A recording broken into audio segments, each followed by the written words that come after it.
आता पाहूया विधानसभेची तयारी कशी सुरू आहे त्या संदर्भातल्या टॉप 9 बातम्या।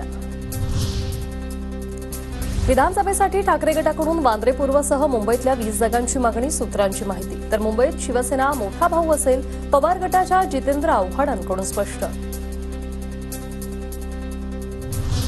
नवाब मलिक आमदार असलेल्या अणुशक्तीनगर मतदारसंघावर मवियातील तिन्ही पक्षांचा दावा। रवींद्र पवारांसाठी पवार गटाकडून अणुशक्तीनगरच्या जागेची मागणी, सूत्रांची माहिती। शरद पवार गटाकडून मुंबईत 7 विधानसभेच्या जागांवर उमेदवार देण्याची तयारी सुरू असल्याची चर्चा। घाटकोपर पूर्व, कुर्ला, वर्सोवा, जोगेश्वरी, दहिसर, अणुशक्तीनगर, मलबार हिल या विधानसभा मतदारसंघात शरद पवार गट निवडणूक लढवण्यास इच्छुक।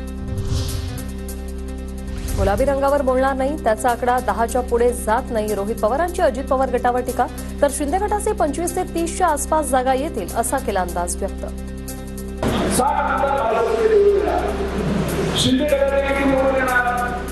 काही 25 का 30च्या आसपास। द्रौपदी बद्दल बघितल्यानंतर त्याबद्दल मला काहीच बोलायचं नाही, त्याचा आकार घालतो बोलतात। आदित्य ठाकरेंचा सर्व मतदारसंघाविरोधात उमेदवार देणार। मनसे विधानसभेला 200 ते 225च्या आसपास जागा लढणार, राज ठाकरे यांची घोषणा। पुरात आपण सगळ्या मतदारसंघात उमेदवार देणार आहात, तर देवेंद्र फडणवीसांच्या मतदारसंघात पण देणार आहात का?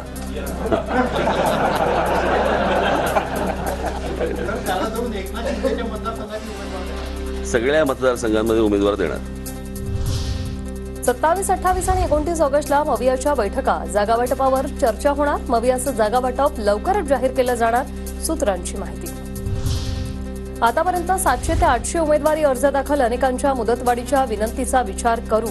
पश्चिम महाराष्ट्रातून सर्वाधिक तर मुंबईतून अर्ज कमी, मनोज जरांगे यांची माहिती। 700-800 तरी आलेत आतापर्यंत। पश्चिम महाराष्ट्रात सगळ्यात जास्त अर्ज आहेत। आणखीन फोन येतात की तारीख वाढवा, तारीख वाढवा। आता वाढव तरी किती दिवस, बघू वाढायचे का नाही।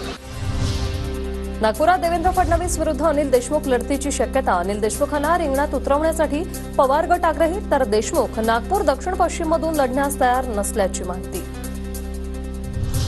भागीरथ भालके लवकरच शरद पवार गटात प्रवेश करणार। भागीरथ पंढरपूरचे दिवंगत आमदार भारत भालकेंचे पुत्र, शरद पवार गटातून विधानसभा लढण्याची शक्यता।